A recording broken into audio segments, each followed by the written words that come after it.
उमा शंकराय नमः। आप सभी को हरितालिका तीज की बहुत बहुत शुभकामनाएं। माता गौरा की कृपा हम सभी पर सदैव बनी रहे। इसी मंगल कामना के साथ आज के इस वीडियो में मैं आप सभी को हरितालिका तीज व्रत की पूजा विधि बताऊंगी। तो भाद्रपद मास के शुक्ल पक्ष यानी भादों के महीने के शुक्ल पक्ष की तृतीया तिथि को हरितालिका तीज का त्योहार मनाया जाता है। इस दिन सुहागिन स्त्रियां अखंड सौभाग्य के लिए और कुंवारी कन्याएं अच्छे घर वर को पाने के लिए माता पार्वती, शिव जी, गणेश जी मतलब पूरे शिव परिवार का पूजन करती हैं और व्रत रखती हैं। और हरितालिका तीज को गौरी तृतीया और तीजा का व्रत भी बोला जाता है। और केवल हरितालिका तीज का व्रत एक ऐसा व्रत है जो आजीवन रखा जाता है, कभी भी छोड़ा नहीं जा सकता। और यह बहुत ही कठिन व्रत होता है, निर्जला रहकर किया जाता है। तो चलिए अब हम देख लेते हैं कि हरितालिका तीज व्रत में हमें पूजन किस तरह करना है। तो देखिए शाम के समय यानी प्रदोष काल में ये मुख्य पूजन किया जाता है। और देखिए यहाँ पर मैंने चौकी लगाकर उसके ऊपर लाल पीला वस्त्र बिछा लिया है। और देखिए मेहंदी एक दिन पहले ही आप लगा लें, अच्छे प्रकार से चूड़ियाँ पहन लें, मतलब 16 श्रृंगार करके हमें ये पूजन करना होता है। और अपनी शादी की चुनरी या पीलिया जरूर ओढ़ लें पूजन करते समय। और पूजन की सभी सामग्री पर, चौकी पर और आपने जो भी पहना है सभी पर आप गंगा जल जरूर छिड़क लें। और हरितालिका तीज के व्रत में फुलैरे का विशेष महत्व होता है। तो चौकी के ऊपर मैंने फुलैरा लगा लिया है। और ये जो फुलैरा होता है ये शिव जी की पुत्रियों के नाम के होते हैं। तो आप चाहें तो यहाँ पर ओरिजिनल फूल भी लगा सकते हैं। अब इसके बाद फूलों का या अक्षतों का आसन देते हुए शिव परिवार की फोटो को हम विराजमान कर लेंगे। और यहाँ पर देखिए मैंने फुलैरा लगाया है चौकी के ऊपर। आप चाहें तो देखिए केले के पत्तों का मंडप भी सजा सकते हैं। अब अक्षतों का आसन देते हुए यहाँ पर हम कलश की स्थापना करेंगे। और देखिए हरितालिका तीज के व्रत में कलश की स्थापना अनिवार्य होती है, तो कलश स्थापना आपको ज़रूर करनी है। और आप चाहें तो देखिए सिंपल ऐसे ही थोड़े से चावलों के ऊपर भी कलश की स्थापना कर सकते हैं। और वैसे ही अष्टदल कमल बनाना बहुत आसान होता है, खाली 8 दल होने चाहिए। इस तरह से देखिए आप 8 लाइनें खींच देंगे तो अष्टदल कमल की आकृति बड़े ही आसानी से बन जाती है। अब ये मुख्य रूप से माता पार्वती के लिए पूजन किया जाता है। तो यहाँ पर देखिए हल्दी और कुमकुम भी आप इसके ऊपर डाल दें। और इसके बाद यहाँ पर एक मैंने पीतल का लोटा लिया है, कंठ पर उसके मोली बांध ली है, स्वास्तिक बना लिया है रोली से। और इसके बाद देखिए अब हमें इसमें थोड़ा सा गंगा जल डालना है। फिर जल से हम इसे ऊपर तक भर लेंगे, कंठ तक। और इसके बाद देखिए इसमें हमें एक हल्दी की गांठ और सुपारी, सिक्का, अक्षत, थोड़े से फूल, ये नॉर्मली जो कलश स्थापना में सामग्री डलती है वही सारी सामग्री हम इसमें डाल लेंगे। अब इसके बाद देखिए हमें कुछ पत्ते लेने हैं। यहाँ पर मैंने आम के 7 पत्तों का एक बंच लिया है। आप चाहें अगर आम के पत्ते ना मिले आपको तो आप अशोक के पत्ते भी यहाँ पर प्रयोग कर सकते हैं। अब ये जो पत्ते हैं इन्हें हम चंदन और रोली से टीक लेंगे, क्योंकि पूजा में कोई भी वस्तु खाली नहीं छोड़ी जाती। तो इस प्रकार से देखिए सभी पत्तों को हमने टीक लिया है और इसे इस प्रकार से हम कलश में सजा देंगे। और अब हमें लेना है एक पूर्ण पात्र यानी चावलों से भरा हुआ, यहाँ पर हमें एक कटोरी या प्लेट ले लेंगे और इसको कलश के ऊपर रख लेंगे।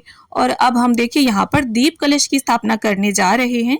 तो एक हमें इसके बाद अब शुद्ध देसी घी का दीपक चाहिए होगा और इसे पूर्ण पात्र पर रखकर अब हम प्रज्वलित कर देंगे। तो कलश पर यहाँ दीपक रखकर मैंने दीप कलश की स्थापना की है। आप चाहें तो जटा वाला नारियल रखकर और श्री कलश की भी स्थापना कर सकते हैं। अब देखिए हरितालिका तीज के व्रत में बालू और काली मिट्टी को मिलाकर शिव परिवार का निर्माण करके उनका पूजन किया जाता है। तो यहाँ पर मैंने शिव जी, पार्वती जी और गणपति जी बनाए हैं। आप चाहें तो कार्तिकेय जी और नंदी जी भी बना सकते हैं।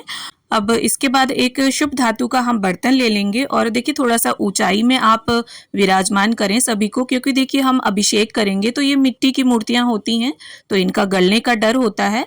अब धूप यहाँ प्रज्वलित करके मैंने रख ली है।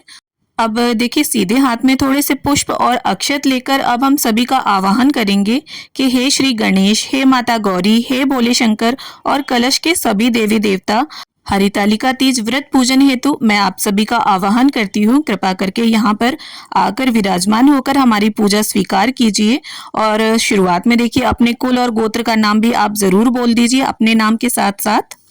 अब देखिए हम शुद्ध जल में गंगा जल थोड़ा सा मिश्रित करके सभी का अभिषेक कर लेंगे। सबसे पहले गणपति जी का, फिर माता गौरी का, फिर शिव जी का, इस प्रकार से।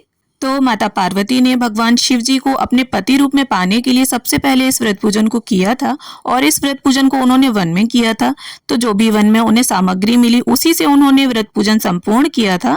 जैसे रेत और काली मिट्टी से शिवलिंग बनाए और वन में मिलने वाले फल फूल पत्तों से उन्होंने शिव जी का पूजन किया था।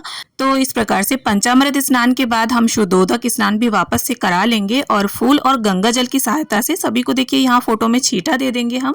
और अब इसके बाद वस्त्र की भावना से गणपति जी को यहाँ कलावा अर्पित कर दिया है मैंने, माता गौरा को यहाँ पर चुनरी अर्पित कर दी है और शिव जी को भी वस्त्र की भावना से यहाँ कलावा अर्पित कर दिया है मैंने। देखिए स्नान के बाद आप वस्त्र की भावना से कलावा ही अर्पित करें पहले, इसके बाद बाकी का पूजन बाद में करें। तो यहाँ पर देखिए गणपति जी को और माता गौरा को चंदन से तिलक कर दिया है मैंने और शिव जी को यहाँ पर चंदन से हम त्रिपुंड लगा देंगे। देखिए अगर आप चाहें, आपने बड़ी बड़ी मूर्तियां बनाई हैं तो आप सभी को वस्त्र भी समर्पित कर सकते हैं, लेकिन मेरी मूर्तियां छोटी हैं तो मैंने यहाँ पर कलावा अर्पित कर दिया है सभी को। अब इसके बाद गणपति जी को और माता गौरी को यहाँ पर सिंदूर लगा दिया है मैंने और सभी को देखिए अब हम अक्षत अर्पित कर देंगे।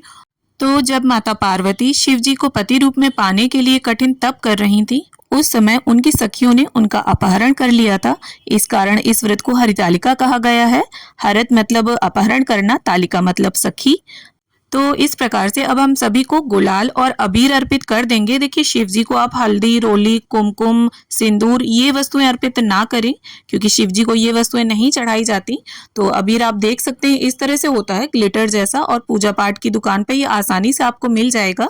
अब इसके बाद देखिए गणपति जी को यहाँ पर मैं धूप घास अर्पित कर दूंगी, लाल गुलाब अर्पित कर दूंगी और माता गौरा को भी यहाँ पर हम लाल पुष्प अर्पित कर देंगे और भगवान शिव शंकर को यहाँ सफेद फूल मैंने अर्पित कर दिए हैं। अब देखिए हमें बेलपत्र लेने हैं और बेलपत्र आप कोशिश करें छोटे छोटे कोमल कोमल हो और उनकी ये जो डंठल होती है टाइट, उसे हमें इस तरह से तोड़ लेना है और चंदन से टीकते हुए इस प्रकार से हम देखिए बेलपत्र को शिव जी पर अर्पित कर देंगे। और आप यहाँ पर देखिए एक बेलपत्र भी अर्पित कर सकते हैं या 2, 5, 7 जितनी आपकी इच्छा हो। और इसके बाद यहाँ पर देखिए धतूरे का फूल है, मेरे पास धतूरा है तो मैं वो अर्पित कर दूंगी और आंकड़े के पत्ते अर्पित कर दूंगी। मतलब शिव जी की जो भी प्रिय वस्तुएं हैं, आपको जो भी मिल जाती हैं आप उनसे पूजन कर लें। और यहाँ पर शमी पत्र मैंने अर्पित कर दिया है। और देखिए कोई वस्तु अगर ना मिले तो परेशान होने वाली बात नहीं है, आप बिना उसके भी पूजन कर सकते हैं। और साथ ही नंदी महाराज को हमने यहाँ पर धूप घास अर्पित कर दी है। अब इसके बाद फोटो में जो भी देवी देवता विद्यमान हैं, कलश देव को, सभी को हम पुष्प अर्पित कर देंगे। अब इसके साथ ही सभी को हम सुगंध अर्पित कर देंगे। तो यहाँ पर स्प्रे वाला इत्र लिया है मैंने, आपका अगर रोल ऑन है तो कॉटन में लगाकर आप अर्पित कर सकते हैं सभी को।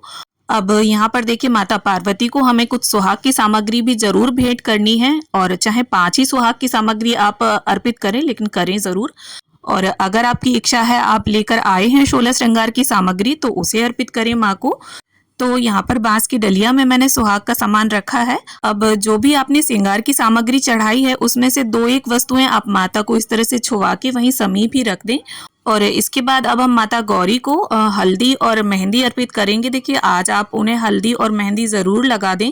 तो देखिए शास्त्रों के अनुसार हरितालिका तीज का जो पूजन है उसमें रात्रि जागरण करके 4 पहर का पूजन किया जाता है।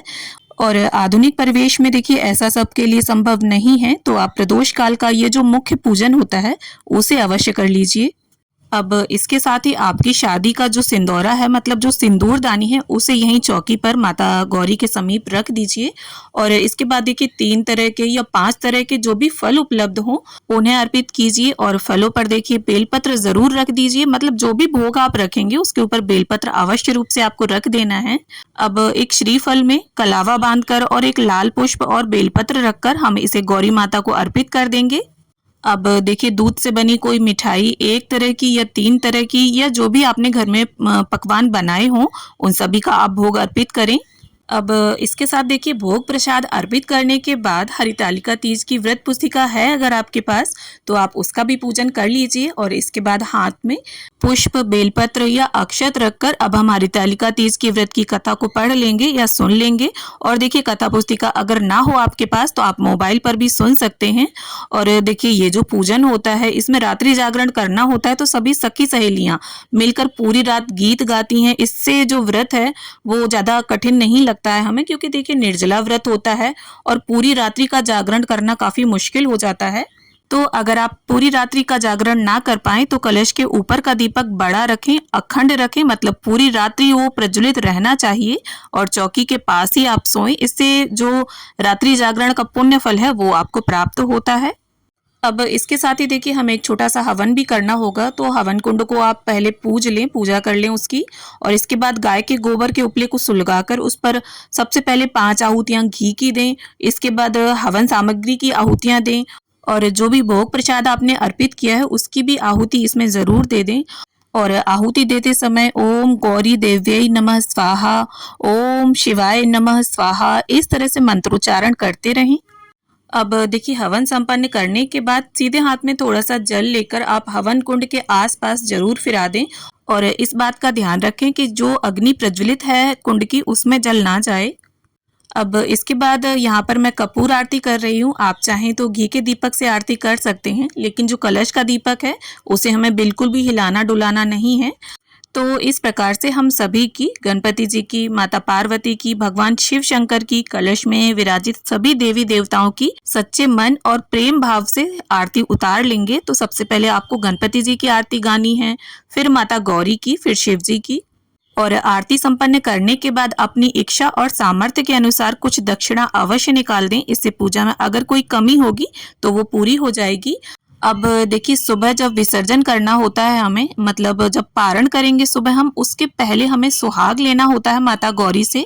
तो इस प्रकार से जो हमने सिंदूरा रखा था यहाँ चौकी पर, उसे अपने साड़ी या चुनरी के पल्लू में इस प्रकार से लेना है। और देखिए सिंदूरदानी में आप जूठा सिंदूर ना रखें, नया सिंदूर भरकर रखें। और इस तरह से देखिए 5-7 बार हमें गौरा माता को इसे अर्पित करना है। और जब हम देखिए सिंदूर अर्पित करेंगे माँ को, या जब भी हम कोई पूजन करते हैं तो हमेशा हमें रिंग फिंगर का यूज करना चाहिए। और इसके बाद जितनी बार भी आप सुहाग देंगे उतनी बार ही आपको माता से सुहाग लेना होगा और इसे लेकर इस तरह से अपनी मांग में आप सजा लीजिए। अब इसके बाद हाथ जोड़कर सभी से पूजा में रही कमियों के लिए क्षमा याचना कर लेंगे और गौरी शंकर से ऐसी प्रार्थना कर लेंगे कि वो हमारे सौभाग्य को हमेशा अखंड बनाए रखें। तो जो व्रत का पारण है वो अगले दिन सुबह सुहाग सामग्री और भोज्य पदार्थ दान करके किया जाता है। तो इस तरह से जो हरितालिका तीज का पूजन है वो संपन्न होता है। तो उम्मीद करती हूँ वीडियो आप सभी को पसंद आए। वीडियो अगर अच्छी लगे तो इसे लाइक करें, शेयर करें और इसी तरह की वीडियोस देखने के लिए, मुझसे जुड़े रहने के लिए चैनल को सब्सक्राइब कर लें।